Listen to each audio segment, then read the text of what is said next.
श्री सूरदास जी महाराज नित्य पद रचना करके गायो करते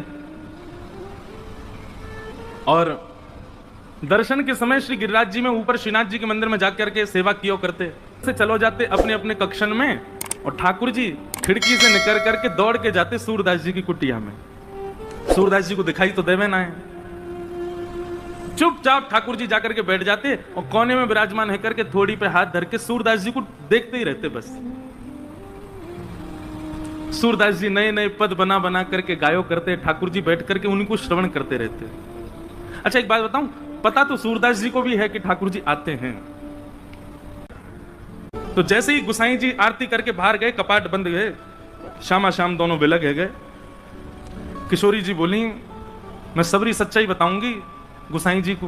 बोले कहा बताओगी? बोले सब झूठ बोलो तुम सपने अपने के कि मधुमंगल श्री रामा मुझे पता तुम कहीं खिड़की तने करके जाओ कोई के पास और मुझे सब पता मैं गुसाई जी को बताऊंगी। ठाकुर जी चरण श्री जी मान जाओ मत बताइयो, तुम जो कहोगी सो करूंगा मत बताइयो। किशोरी जी बोली एक शर्त है। बोले तुम जो कहोगी सो करूंगा, तुम बताओ कहाँ करना है। श्री जी बोली कल ते मैं चलूंगी संग में तुम जहां जाओ मां मुंह को लेके चलो। ठाकुर जी बोले जे ना है सके। बोले चो ना है सके? बोले आप बड़ी बड़ी करुणामयी हैं, बड़ी दयालु हैं, मैं तो जाऊं बा बेचारे लोग भक्तन ते मिल मिला के आ जाऊं, उनके बेचारे इनके दीन दुखन को देख करके सब कुछ दे दोगी उन्हें, या हमारे मैं आपको अकेले छोड़ के जाऊं यहीं पे, आप मत चलियो। श्री जी बोली तो ठीक है मैं गुसाई जी को बता रही हूँ। ठाकुर जी बोले ना ले जाऊं तो ये गुसाई जी को बता देंगे, और गुसाई जी को पता चल गई तो गुसाई जी मेरा आनो जानो रुकवा देंगे। ठाकुर जी बोले आपकी एक शर्त मैं मानूंगा, वो एक शर्त आप मेरी मानो। बोले कहा? बोले मौन जाओगी मौन आओगी, कछु नहीं कहोगी ना करोगी वहां पे। श्री जी बोली ठीक है कछु ना करूंगी। ठाकुर जी बोले मैं विश्वास ना है रो आप पे, मुझे भरोसा ही ना है, नेक बाहर जामेंगी देखते ही ऐसी पिघल जामे। बोले ना मैं बिल्कुल ऐसे रहूंगी आपकी जैसी, जैसी जाऊंगी वैसी आ जाऊंगी। ठाकुर जी बोले ठीक है। दूसरे दिन ठाकुर जी श्री जी को लेकर के गए। कैसे कैसी कृपा सूरदास पर। सूरदास जी की कुटिया में चुपचाप चोरन की भांति ठाकुर जी घुस गए और श्री जी घुस गए और दोनों एक कोने में बैठे हैं थोड़ी पे हाथ धर के, और ठाकुर जी हाथ पांव जोड़ रहे हैं। वो रोइयो मत, भावुक मत होइयो, जे कछु गावे हो तुम नेक में ही ऐसी है जाओगी, चुप रहो ना, मैं बैठ रही सुन रही हूं बस। सूरदास जी ने गानो प्रारंभ किया और जैसे ही गानो प्रारंभ किया, आहा श्री जी के तो भाव नेत्र सजल है गए। ठाकुर जी तो कह रही हैं जाकू नेत्र दे दो। अब ठाकुर जी बोले मैंने मना करी ना, ये सब ना होगो, ये सब ना करना है। अच्छा अच्छा ठीक है कोई बात ना, गान दो। श्री जी समझ गई जे तो कृपा करेंगे ना, मोइए कछु करना पड़ेगा। सूरदास जी अपने भाव गा करके और तुरंत अपनी लठिया दौड़ करके उठ करके खड़े हो गए और अपनी कुटिया से बाहर जाने लगे। ठाकुर जी बोले चलो श्री जी अब समय है गया, हम भी मंदिर चलें, गुसाई जी अभी कपाट खोल देंगे, आरती होएगी, व्यवस्थित रहना पड़ेगा। श्री जी बोली अभी तो समय है, ये सूरदास बेचारो अकेलो जा रहा है आगे आगे, या कि पीछे पीछे चल के देखो तो सही जाएगा कहाँ। ठाकुर जी बोले मैं तुम तो पहले ही मना कर रहा हूं, ये सब मत करियो। श्री जी बोली अब नेक देर की बात हो रही है, चल दो या के संग। सूरदास जी आगे आगे चल रहे हैं, पीछे श्यामा श्याम दोनों निहारते भाई चल रहे हैं। तभी एक बहुत गहरा गड्ढा आया सामने। सूरदास जी जब गड्ढा की तरफ जान लगे, जैसे ही जान लगे श्री जी बोली अरे अरे जी देखो गड्ढा में गिर जाएगा, अरे याकू जल्दी जाके रोको। ठाकुर जी कह रहे नहीं श्री जी बिल्कुल नहीं, वाकू गिरन दो, अपने आप संभलेगा, तुम बिल्कुल मत जाओ। अरे तुम कैसे हो बेचारो, गिरवे वारा हो, वाकू लग जाएगी वाके। दोनों में ऐसी बात चल रही, इतने में सूरदास जी गिर गए गड्ढा में। ठाकुर जी बोले जल्दी चलो मंदिर खुलवे को समय है क्या। श्री जी बोली पहले याकू बाहर निकालो, ये जब बाहर आ जाएगा तब जाऊंगी। ठाकुर जी बोले देखो मान जाओ। बोले ठीक है तुम अकेले चले जाओ, मैं तो ना जा रही, मैं तो याकू निकाल के जाऊंगी। अब श्री जी के बिना ठाकुर जी कैसे जाएं। ठाकुर जी बोले मैं तो पहले ही मना कर रहा हूं, मत चलो, मानो ना हो, मैं तो जानू ना आपकी बातन ने, ऐसी कृपा कर दें कोई पे भी। बोले कोई पे भी? सूरदास है। बोले मैं जानू पर अब यहाँ पे अभी कृपा ना करनी, कछु दिना और याकू ऐसे ही रहने दो। श्री जी बोली ना मुंह पे ना देखो जा रहा हो, अब ऐसा हो जाएगा या पे बिना कृपा किए गए तो श्रीनाथ जी के आधे नेत्र में आंसू ही रहेंगे, श्री जी रुदन करती रहेंगी। बोले मैं सुख से विराजना चाहूं, वाकई नहीं, पहले यहाँ पे कृपा करके चलो। श्री जी ने अपनी चुनरी दी और ठाकुर जी ने अपनी कारी कमरी वहां में बांध दी, और ऊपर से ठाकुर जी वह गड्ढा में चिल्ला के करें बाबा बाबा शब्द सुनते ही सूरदास जी के तो रोंगटे खड़े है गए। बोले जे कौन बोल रहा है? अरे कौन है भैया? अरे बाबा मैं हूं, यहीं पास के गांव का हूं, गोपाल। बोले अच्छा भैया कहा कह रहे हो? बोले आप गिर गए हो, मैं आपकी मदद कर दूं, बाहर आ जाओ। सूरदास जी बोले कैसे आऊंगा बाहर भैया, मैं तो बहुत गहरो गिर गए हो। ठाकुर जी बोले मैंने अपनो पटका डाल दियो बाबा, बाकू पकड़ लियो, पकड़ के ऊपर आ जाओ। सूरदास जी ढूंढने लगे, तभी हाथ में पटका आयो। सूरदास जी ने जैसे ही वो पटका पकड़ो, कारी कमरी पकड़ी और ऊपर चढ़ने लगे, तो नासिका के पास जाते वह कारी कमरी में थे ठाकुर जी के श्री अंग की सुगंध, जो आज सवेरे सवेरे श्रृंगार के दर्शन में श्रीनाथ जी में जो इत्र प्राप्त भयो, वहां की सुगंधी और कारी कमरी की सुगंधी एक सी है। सूरदास जी बोले जे सुगंधी तो सुबह सुबह गुसाई जी ने दही मोहे श्रृंगार के बाद, यह पटका में तो कैसे आ रही है? सूरदास जी के मन में संशय नहीं आया कि कोई और होगा, तुरंत विश्वास प्रकट हो गया श्याम सुंदर ही है। और मानो कमर कसले ही हो, बोले आज सूरदास छोड़ना ना है इनको, बड़ी मुश्किल से आए आज तो पकड़ना है। ऊपर आने लगे सूरदास। यहां ठाकुर जी श्री जी की चुनरी ते कारी कमरी बंधी भई है, और ठाकुर जी श्री जी की चुनरी पकड़ के खड़े हैं, और ठाकुर जी की कमर पकड़ के श्री जी खींच रही हैं पीछे, और सूरदास बाहर आ रहे हैं। सूरदास जी जैसे जैसे बाहर आ रहे हैं, नेत्रन में आंसू आ रहे हैं, लेकिन पी रहे हैं। बोले आज भावुक ना होनो, आज तो चतुराई दिखानी है।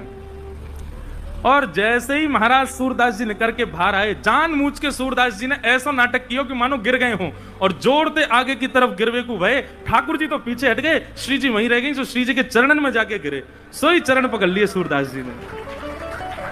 अब सूरदास जी के हाथ में जैसे ही श्री जी के चरण आए, ठाकुर जी ने श्री जी को हाथ पकड़ो, जोड़ते बोले पीछे हटो। अब पीछे श्री जी हटी तो श्री जी के पामन को नूपुर सूरदास जी के हाथ में रह गए। सूरदास जी ने चुपचाप छुपाई के यहीं धर लियो। ठाकुर जी बोले श्री जी जल्दी चलो, मंदिर खुले बारो, गुसाई जी अभी मंदिर खोल देंगे। श्री जी चलन लगी तो बोली जय जय, मेरे एक नूपुर की ध्वनि ना आ रही, कहीं गिर को दिख है। ठाकुर जी बोले दूसरा दिलवाए दूंगो, अब चलो जल्दी। श्री जी बोली ना मुंह को तो वही चाहिए। ठाकुर जी बोले यही मारे ना लेके आ रहा हूं आपको। अब पीछे मुड़ के देखिए तो सूरदास जी वह नूपुर को ऐसे कान से लगाए करके वह की ध्वनि सुन रहे हैं, देख तो सके ना है, वह की कोमलता को अनुभव कर रहे हैं। वह बाबा के पास में जय जय वहीं चलो। ठाकुर जी बोले अब यहीं पर रहने दो, मैं दूसरी दिलाई दूंगा तुम्हें, अब चलो जल्दी, मंदिर में खुल जाएगा नहीं तो। बोले ना मुंह को तो यही चाहिए।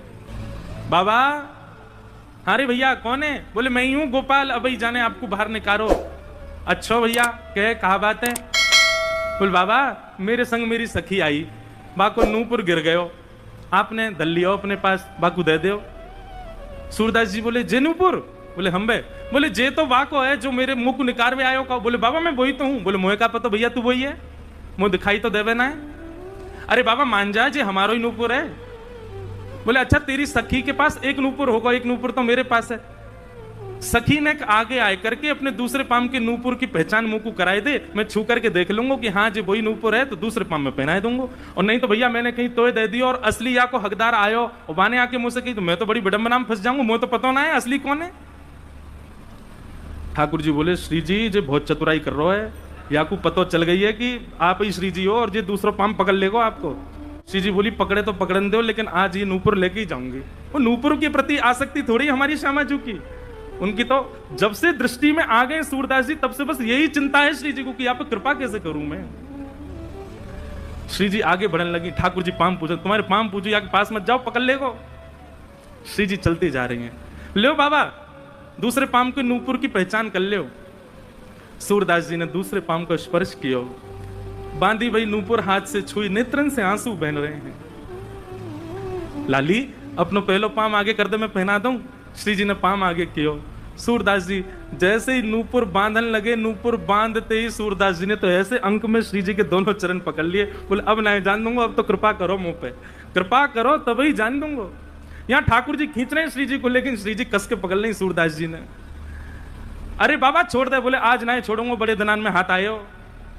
84 लाखन में घुमाए घुमाए करके जैसे तैसे तो सूरदास बनो, जैसे तैसे गिरिराज जी आके अटकाऊं, जैसे तैसे श्री वल्लभाचार्य जी की मुंह को दीक्षा प्राप्त भई है, अब ना छोड़ूंगा, अब तो जय जय कृपा करो। बोले कहां कृपा करें? बोले मैंने जीवन में आपसे कछु नहीं मांगो, लेकिन आज मांग रहा हूं। ये दो चक्षु, इनकी कभी मुंह को अभाव को अनुभव ना भयो कि आपने मुंह को क्यों ना दिए, बहुत कृपा ठाकुर जी जो आपने ना दिए, लेकिन आज पहली बार ऐसा लग रहा है काश मुंह पे नेत्र होते तो मैं दोनों युगल के दर्शन कर लेता। सूरदास जी ने तो कही है, श्री जी ने तो इतने अपने हाथ धर दिए, बोले बाबा आंख खोल लो। ठाकुर जी कह रहे हैं कि मुझे पूछ तो ले करो। किशोरी जी कह रही है पूछो पूछो वारो काम ना है, सब होन दो, बाबा आंख खोलो।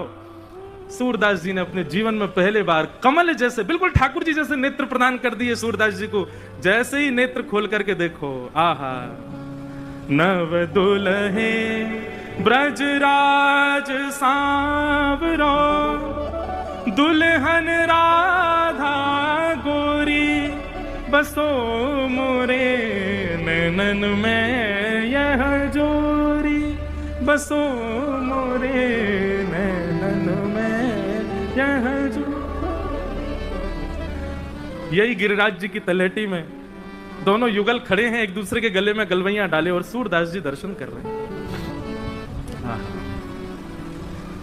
सूरदास जी पे बड़ो अनुग्रह किया ठाकुर जी ने, और अनुग्रह करने के बाद दोनों उनकी खूब रज रज के दर्शन किए।